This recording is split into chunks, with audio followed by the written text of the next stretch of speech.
यत्परब्रह्मो भूर्भुवः स्वः तस्मै वै नमो नमः। ॐ विश्वावदेव सवितुर्दुरितानि परास्व यद्भद्रं तन्नयास्व। ॐ वन्दे बोधमें नित्यं गुरुं शङ्कररूपिणं यमाश्रितो हि वक्रोऽपि चण्डः सर्वत्र वन्दते। ॐ सीतारामगुणग्रामपुण्यारेण विहारिणो वन्दे विशुद्धविज्ञानौ कवीश्वरकपीश्वरौ। ॐ यस्मिन् सर्वं यतो सर्वं यः सर्वं सर्वतश्च यश्च सर्वमयो नित्यं तस्मै सर्वात्मने नमः। तस्मै सर्वात्मने नमः।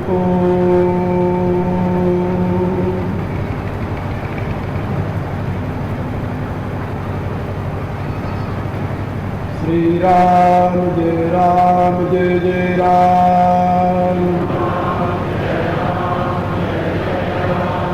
श्री राम जय जय राम। श्री राम जय जय राम।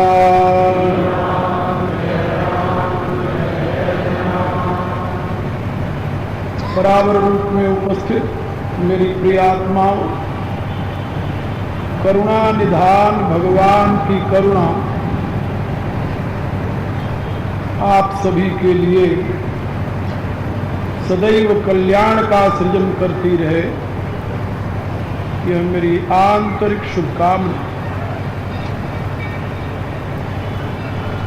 प्रभु कृपा प्रसाद से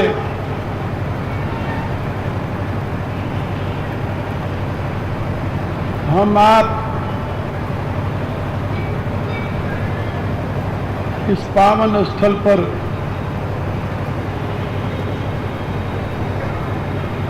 धर्म से संबंधित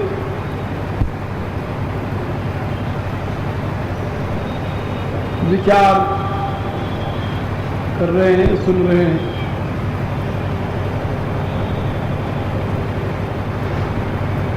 महात्मा विभीषण के उज्ज्वल चरित्र की व्याख्या यहाँ आप लोगों को सुनाई जा रही है।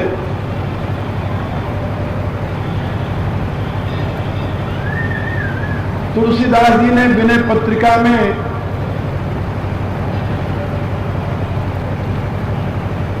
शरीर को ब्रह्मांड, प्रवृत्ति को लंका, मोह को रावण, अहंकार को कुंभकर्ण, काम को मेघनाद, कुप्रवृत्तियों को राक्षसियां, बुरे विचारों को राक्षस और जीव को विभीषण कहा है। जीव भवदंग्र सेवक विभीषण बसत,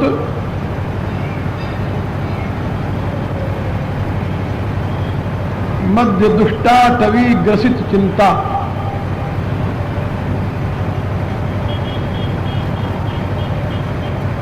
जीव विभीषण है और यह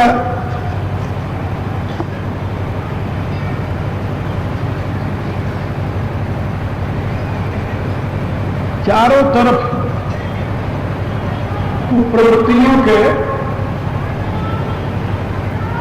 और कुत्सित संस्कारों के मध्य में ही रहता है और इसीलिए वह चिंता से ग्रसित होता है।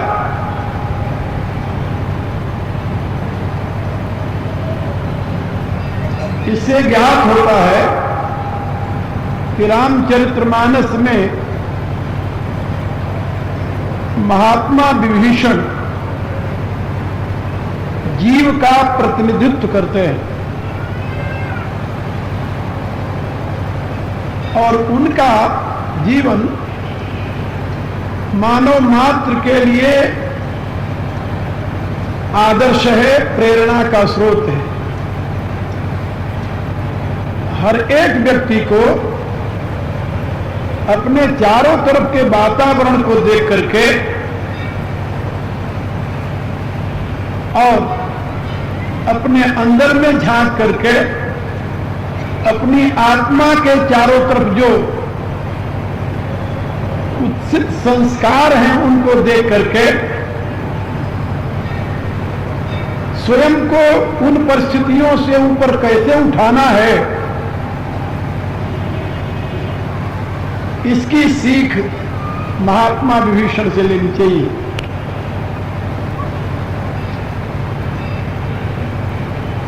इतना ही नहीं, विभीषण एक महान नीतिज्ञ है। रावण का नाना मालवान, जो वृद्धतम व्यक्ति लंका में था, उसने भी विभीषण को नीति विभूषण कहा है। तात अनुज तो नीति विभूषण सो ऊर्धरव जुकत विभीषण। और भगवान राम ने स्वयं विभीषण से बात कही, मैं जानू तुम्हारी सब रीति अति मैं निपुण न भाव अनीति। तुम नीति में निपुण हो, तुम्हारे जीवन में अनीति के लिए स्थान नहीं है, ये मैं तुम्हारी रीति भली भांति जानता हूं। कि भगवान राम कहते हैं।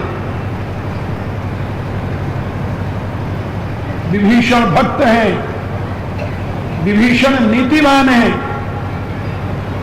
और तुलसीदास जी ने अपने रामचरितमानस में एक दोहे में लिखा, कोटि विघ्न से संत कर मन जिन नीति न त्याग।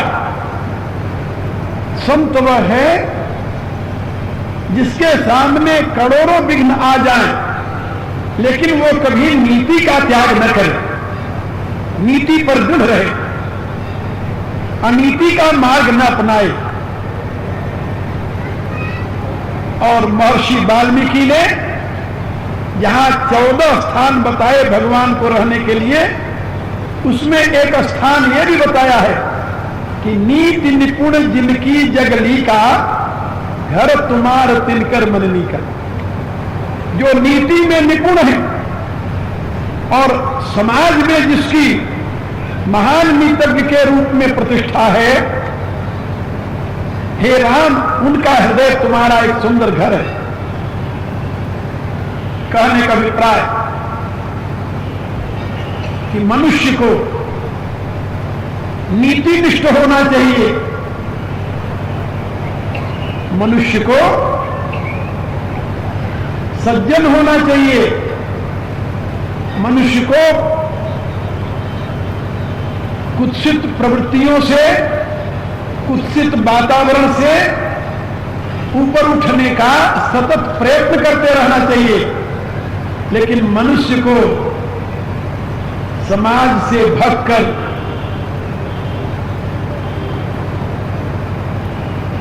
समाज से पलायन करके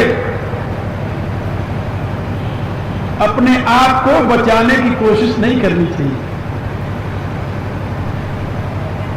महात्मा विभीषण के चरित्र से यह सब ज्ञात होता है। हनुमान जी से मिलने पर विभीषण ने बहुत महत्वपूर्ण बात कही। जब हनुमान जी ने अपना नाम बताया कि मैं राम का दूत हनुमान हूं, विभीषण को बड़ी प्रसन्नता हुई और अपना परिचय देते हुए, जैसे कि हनुमान जी को यह शंका थी, लंका निश्चर निकर निवासा, यहां कहां सज्जन कर बासा। लंका में तो निशाचरों के समूह का ही निवास है, यहां सज्जन पुरुष कैसे रहते हैं।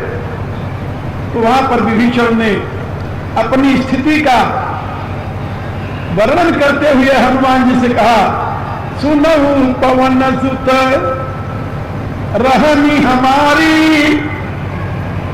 हे पवन सुत, मेरी रहनी, मैं कैसे रहता हूं यहां लंका में, उसको तुम सुनो। कैसे आप लंका में रहते हैं, काजिनी दसन महु जीभ विचारी, जैसे 32 तीखे कठोर दांतों के बीच में जीभ रहती है, ऐसे ही लंका में मैं रहता हूं। जैसे जीभ के चारों तरफ तीखे कठोर दांत होते हैं और जरा सी असावधानी हुई तो वो दांत जीभ पर दया नहीं करते, ये तो आप लोग जानते होंगे। जरा सी असावधानी हुई तो दांत जीभ को काट देते हैं। लेकिन जब जीभ को काट देते हैं दांत, तो क्या आप अपने दांत को तोड़ने के लिए तैयार हो जाते हैं क्या? ऐसा तो नहीं करते? कई बार आपके दांत आपकी जीवा को काटे होंगे, लेकिन कभी आपको ऐसा गुस्सा है कि मैं दांतों को तोड़ दूं? नहीं यार। विभीषण जी कहते हैं किसी प्रकार से मैं इन राक्षसों के मध्य में रहता हूं, निशाचरों के मध्य में रहता हूं,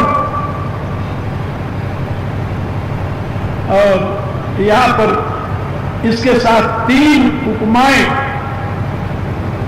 आप समझिए। जीभ और दांत का क्या संबंध है? पहली बात, जीभ शरीर के साथ पैदा होती है और शरीर के अंत तक रहती है, ये तो मालूम है ना। लेकिन दांत शरीर के साथ पैदा नहीं होते और शरीर के अंत तक शायद किसी के रहते हो। अभी कुछ वर्ष पहले की बात है, नर्मदा के किनारे एक महापुरुष के दर्शन करने का सौभाग्य मिला मुझे। उनकी आयु उन दिनों 295 वर्ष की थी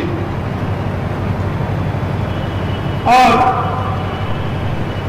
मुझे कैसे उनके पास पहुंचने का सौभाग्य मिला, ये लंबी कथा है। लेकिन जब मैं गया उनके पास, उनके शरीर के दर्शन किए, देखे, तो सारा शरीर उनका जैसे हड्डी के ऊपर खाड़ डाल दी हो, ऐसा हो गया। और मुंह में एक दांत भी नहीं थे। बात करते समय अधिकांश या तो संस्कृत बोलते या तो हिंदी बोलते बोलते संस्कृत बोलने लगते, संस्कृत बोलते बोलते हिंदी बोलने लगते, फिर कभी रोने भी लगते और कहते कि पता नहीं क्यों भगवान मेरे को इतनी लंबी आयु दे दी। जब मैं सक्षम था काम करने के, फिर तो मैं करता रहा, अब मैं यहां बैठा बैठा क्या कर रहा, इतना करते तो रोने लगते। तो मैंने देखा कि जिह्वा काम कर रही थी, आंख काम कर रही थी, पांव चल रहे थे, हाथ चल रहे थे, यहां मस्तिष्क के यानी गर्दन के ऊपर उनका शरीर ऐसा लगता था कि मुश्किल से 60-70 साल के होंगे, लेकिन शरीर गर्दन के नीचे का शरीर जो था वो ये लगता था कि पता नहीं चल फिर कैसे रहे। तो जिह्वा साफ थी, दांत तो नहीं थे वहां। मेरे कहने का अभिप्राय कि जो स्थिति दांतों की है, विभीषण जी बता रहे हैं वही स्थिति राक्षसों की है, और जो स्थिति जिह्वा की है वही स्थिति मेरी है। मैं तो इन दांतों के बीच में जिह्वा के समान हूं। जिह्वा का काम क्या है और दांतों का काम क्या है, ये आप लोग भली बात जानते हैं।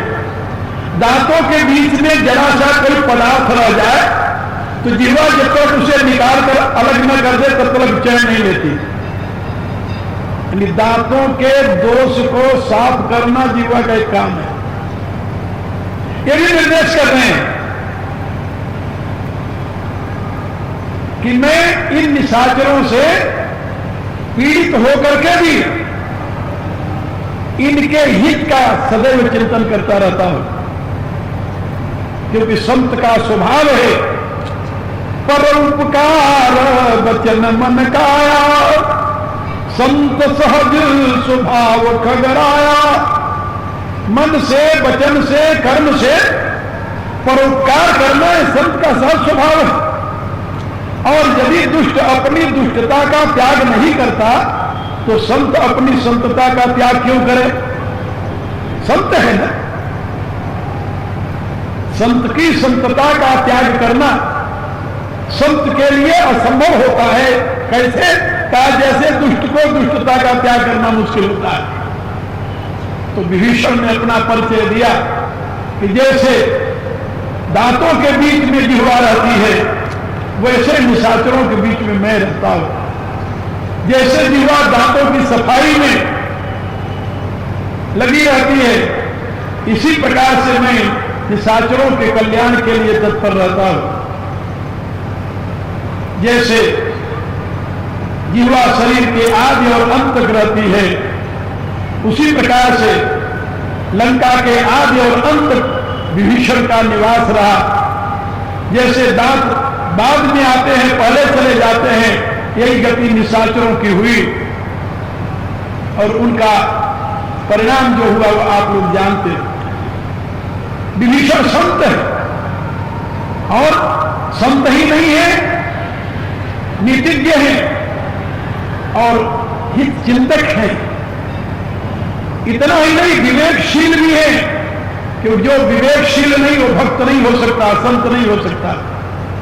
संत और विवेक का घनिष्ठ संबंध है। अविवेकी कभी संत नहीं हो सकता, याद रखना।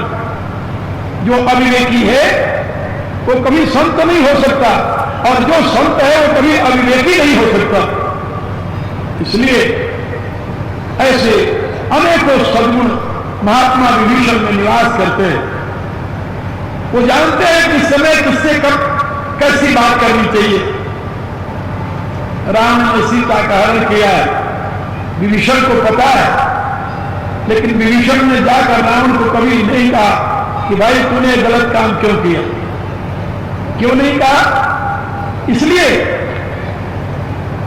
जानते हैं कि रावण मेरा बड़ा भाई है और रावण किसी की मंत्रणा को स्वीकार नहीं करता। तुलसीदास ने अपनी रामायण में लिखा है बालकांड में कि भुज बल विश्ववश्य कर राक्षसी कौन सुतंत्र, मंडली कमणि रावण राज करई निज मंत्र।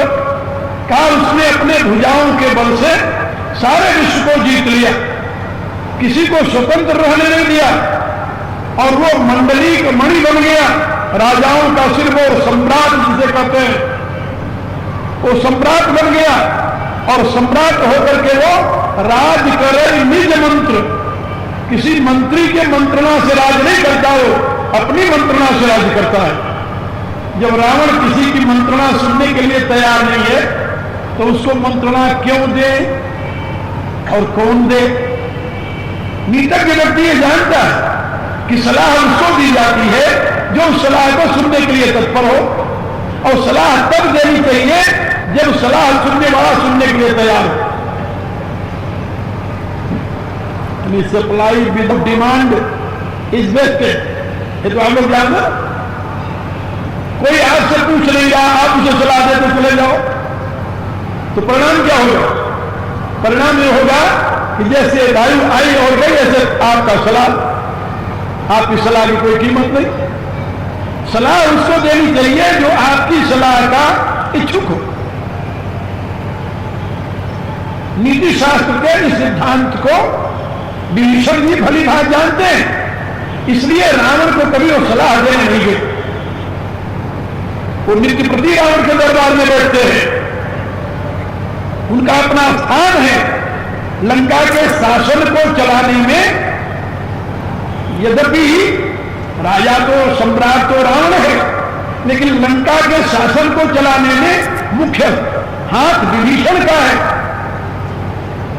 आप जानते हो एक भाई रावण है, कुंभकर्ण है, वो तो सोने में पड़ा हुआ नींद में आनंद ले रहा। दूसरा रावण है या तो विजय में युद्ध में रत रहता है या विलास में रत रहता है। दूसरा उसका कोई काम नहीं। अब 3 भाइयों में इतने बड़े साम्राज्य की व्यवस्था कौन देखता है? क्या विभीषण। रावण ने इस बात को कहा भी कि राज करत लंका सठ त्यागी, वही है जब कर कीर्त अभागी। का राज्य करते हुए विभीषण ने लंका का त्याग किया है, इसलिए जैसे जौ के साथ कीड़ा पीसा जाता है, ऐसे राम के साथ ये विभीषण भी माना जाएगा। कहने का अभिप्राय कि लंका की व्यवस्था में विभीषण का महत्वपूर्ण स्थान है, लेकिन रावण की वृत्ति को जानते हुए, समझते हुए कभी भी विभीषण रावण को सलाह देने नहीं कि भैया ऐसा गलत काम मत करो। का सलाह दिया ही नहीं, का दिया, लेकिन कब दिया जानते हो? तुलसीदास लिखते हैं कि जो रावण अपने मंत्रणा से राज्य करने का अभ्यस्त था, उसी रावण को पता चल गया सिंधु पार सेना सब आई। जब रावण को यह पता चला कि राम ने तो सेना लेकर के समुद्र के किनारे पर डेरा डाल दिया है, और लंका की स्थिति बड़ी विचित्र थी। लंका में रावण के भय से चापलूसों का एक प्रकार से साम्राज्य बन गया। जब से हनुमान जी लंका जलाकर गए, तुलसीदास लिखते हैं कि वहां निशाचर रही असंका सशंका, जब ते जारी गए कपिलंका। जब से हनुमान जी ने लंका जलाई, तब से सारे निशाचर सदैव सशंकित रहते हैं, शंका से ग्रसित रहते हैं। क्या सोचते हैं? विचार करते हैं कि जासु दूत बल बरन न जाई, तेहि आए पुर कौन भलाई। जिसके दूत के बल का वर्णन नहीं होता, वो उसका जब स्वामी आएगा तो इस लंका का कल्याण कौन करेगा? जास दूत बल बरन न जाई, तेहि आए पुर कौन भलाई। ये मंदोदरी ने भी कहा है, अंगद हनुमत अनुचर जाके, रण बाकुरे वीर अति बाके। तिन कह पिय पुनि पुनि नर कहू, मुधामान ममता मद बहू। हनुमान और अंगद ऐसे जिसके परकर हों, जिसके सेवक हों, उनको तुम मनुष्य मानते हो, तो मनुष्य नहीं है। ये मंदोदरी रावण को समझाते हुए कहती है। लंका के निवासी सभी अपने घर में विचार करते हैं, निज निज गृह सब करई विचारा, नहीं निश्चर कुल के उबारा। अपने अपने घर में बैठ करके सब यही कहते हैं कि अब निशाचर वंश का कल्याण नहीं, अब ये निशाचर वंश बचेगा नहीं। क्यों नहीं बचेगा? कहा जासु दूत बल बरन न जाई, तेहि आए पुर कौन भलाई। जिसके दूत के बल का वर्णन नहीं होता, जब वो स्वामी आएगा तो वो क्या करेगा? लेकिन वे ही लोग जब रावण के सामने जाते हैं क्या कहते हैं? कहू कवन भय करिए विचारा, नर कपि भालू आहार हमारा। जिते सुरासुर तव श्रम नाही, नर बानर कही लेखे बाही। जो घर में बैठे हुए ये कहते हैं कि नहीं निश्चल कुल के उबारा, वही रावण के सामने जाकर ये कहते हैं, अरे नर और बानरों की चिंता आप क्यों करते हो? इनको तो हम लोग खा जाएंगे। इसी प्रकार की बात रावण के दरबार में एक बार और हो रही थी। रावण कह रहा था, जब वावई मरकट कटकाई, जिये बिचारे निश्चर खाई। यदि बंदरों की सेना आ जाए तो मेरे निशाचरों को मेहनत नहीं करनी पड़ेगी, उनको खा करके इनका जीवन अच्छी प्रकार से बीत जाएगा। लेकिन रावण का एक पुत्र था प्रहस्त, वो खड़ा होकर बाप से कहने लगा, हे पिताजी, ये बानरों के खाने की इतना शौक था, तो जब हनुमान सारी लंका जला रहा था, उस समय उसको पकड़ करके नहीं खा गए आप लोग? यदि बानरों के खाने की इतनी आपको चाह थी तो लंका जलाते समय क्यों नहीं खा गए? जारत नगर कसन धर खाऊ, नगर जलाते समय उसे क्यों नहीं खा गए आप लोग? सब चुप हो गए, क्या उत्तर देते? तो उसने अपने पिता से कहा कि यह सचिव कहीं सब ठकुर सुहाती, नाथन पूर आवल ही भांति। काहे तो ये जितने आपके मंत्री हैं सब ठकुर सुहाती करते हैं, यानी जो आपको अच्छा लगता वही ये कहते हैं, ये चापलूस है, ये आपको सही सलाह नहीं देते और नहीं देते इसका परिणाम ये निश्चय है। सचिव वैद गुरु तीन जो प्रिय बोलई भय आस। मंत्री, गुरु और वैद यदि भयभीत होकर के राजा से, शिष्य से और रोगी से प्रिय बात कहते हो, ये समझ लेना कि राज धर्म तन तीन कर हो बे गई नाश। मंत्री के उस सलाह से राजा का नाश होता है, जो मंत्री भयभीत होकर सलाह देता है। गुरु के उस सलाह से शिष्य का नाश होता है, जो गुरु लोभ हुआ, मोह हुआ, भय से शिष्य को सही शिक्षा नहीं देता। और जो वैद्य रोगी को उसके भय से सही इलाज नहीं बताता, सही उपचार नहीं करता, उससे रोगी का नाश हो जाता है। और तुलसीदास लिखते हैं कि सोई रावण कहू बनी सहाई, स्तुति कर रही सुनाई सुनाई। और वही रावण के लिए बन गया। अब देखिए रावण के मंत्रियों की यह दशा, क्या दशा कि वो रावण के सामने उसकी स्तुति गा रहे हैं। ये तो हुआ मंत्री की गति, रावण के गुरु की यह गति। तुलसीदास जी ने बिना पत्रिका में लिखा है, रावण के गुरु कौन? कहा कि भगवान शंकर। और भगवान शंकर काल के घर जात, काल के घर में जाते समय रावण को शंकर जी एक दिन भी समझाने नहीं आए कि भाई तुम राम से शत्रुता मत करो। और वैद्य एक था रावण के दरबार में, वो रावण के किसी मृतक का इलाज नहीं किया। किसके काम आया वो? रावण के काम आया, उसका वैद्य नहीं आया। किसके काम आया? राम के काम आया। जब लक्ष्मण को शक्ति लगी तो जामवंत कहो वैद्य सुषेणा लंका लही को पठई लेना। तो जामवंत ने कहा कि इस समय लक्ष्मण मूर्छित पड़े हुए थे शक्ति लगने पर, तो जामवंत ने कहा कि एक सुषेण नाम का वैद्य लंका में रहता है, वो इनका इलाज कर सकता है यदि उसको किसी प्रकार से ले आया जाए। तो कौन जाए लंका में वैद्य को लाने के लिए? हनुमान जी ने कहा मैं जा रहा हूं। हनुमान जी पहुंच गए वहां पर। सुषेण के घर पर जब गए तो देखा वो शयन कर रहा था। विचार किया अब क्या किया जाए, रात्रि का समय था, इसको जगा कर ले चले। सोचा कि इसके खाट को उठा कर ले चले। हनुमान जी ने सोचा कि यदि इसके खाट को उठा कर ले चलते हैं और वहां जाकर इसने कह दिया कि मैं क्या करूं, वो औषधि तो घर रह गई, औषधि घर रह गई, फिर क्या करेंगे?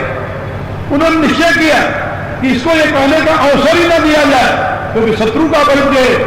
इसलिए उन्होंने उसके भवन सहित उसके घर से उठाकर लेकर चले आए। तो सुषेण नाम का वैद्य रावण के काम नहीं आया, राम के काम आया। तो वैद्य की, गुरु की और मंत्रियों की, इसलिए तुलसीदास ने यहां पर लिखा है सोई रावण कहां बनी सहाई। और ये सब क्यों हुआ जानते हो? इसलिए कि रावण किसी की बात सुनने के लिए तैयार नहीं था। राज करे निज मंत्र जो अपनी मनमानी करता है उसकी यही गति होती है। बुद्धिमानी यह है कि यदि अपनी बुद्धि काम न करती हो तो अपने आसपास जो बुद्धिमान हैं उनकी बुद्धि के प्रकाश में काम करना चाहिए। उपनिषद का ऋषि अपने शिष्य को जब विदा करता है, स्नातकोत्तर उपदेश देता है, जब अपने गुरुकुल से विदा करता है तो वहां पर उसे समझाता है वो कि हे शिष्य, तुम अपने घर जा रहे हो, अपने स्थान पर जा रहे हो, वहां पर तुम्हें ऐसे लोग भी मिलेंगे, कभी ऐसी परिस्थिति भी आएगी जो तुम्हारे समझ से परे की होगी। यदि ऐसी परिस्थिति आ जाए तो क्या करना चाहिए? कहा जो तुम्हारे अगल बगल विद्वान हो, बुद्धिमान हो, समझदार हो, उनके पास जाना, उनसे सलाह लेना, वो जो तुम्हें अनुमति दे उसके अनुसार काम करोगे, तुम्हारा कल्याण होगा। कहा कि यदि कोई विद्वान बुद्धिमान न मिले तो गुरु ने कहा कि फिर तुम्हारे से पहले अपने इतिहास के पन्नों में देखना कि तुम्हारी परिस्थिति में जो पहले लोग हुए हैं उन्होंने कैसे आचरण किया है, तो इतिहास से प्रेरणा लेकर के तुम आचरण करना। तो मनुष्य जब संकट में पड़े या उसकी बुद्धि भ्रमित हो जाए तो उसके लिए दो ही अवलंबन है, या तो अपने से अधिक बुद्धिमान की बुद्धि का प्रयोग करे या अपने अतीत के इतिहास को देख ले कि इतिहास में ऐसी परिस्थिति में जो पहला व्यक्ति था उसने कैसा बर्ताव किया था। लेकिन जो मनमानी करने वाले हैं, जो बुद्धिमानी का सहारा नहीं लेते, जो गुरुमानी का सहारा नहीं लेते, उनकी यही गति होती है जो रावण की हुई। लेकिन